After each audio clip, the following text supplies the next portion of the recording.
Welcome to our channel. Today we how to delete Snapchat memories permanently, simple steps step by step clearly.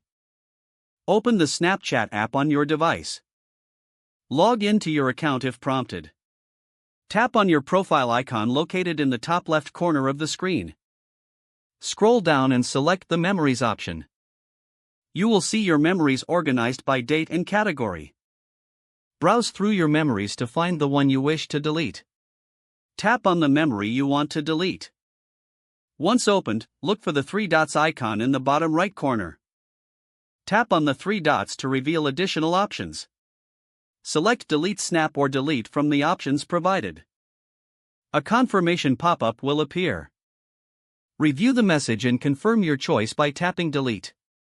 To delete multiple memories, go back to the memory screen. Press and hold on to the first memory you want to delete. Select additional memories by tapping on them.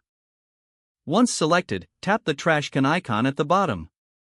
Confirm the deletion by tapping Delete on the pop-up. Your selected memories are now permanently removed from Snapchat. Ensure to regularly check and manage your memories for better organization. If the page does not load, refresh the browser or try again in a private or incognito window. Make sure you are using the correct email address, then retype it carefully to avoid small typos.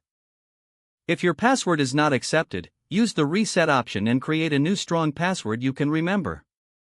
Check your spam folder for verification or security emails, then complete any requested confirmation steps.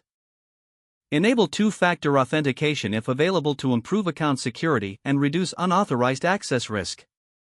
After signing in, review your profile details so your contact information and settings are accurate and current. If you see an error message, note it down and try again after restarting your device and internet connection. Log out when you finish, especially on shared devices, to keep your account and payment information secure.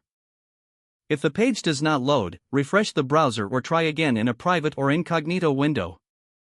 Make sure you are using the correct email address, then retype it carefully to avoid small typos. Don't forget to like this video and subscribe to our channel for more step-by-step tech guides.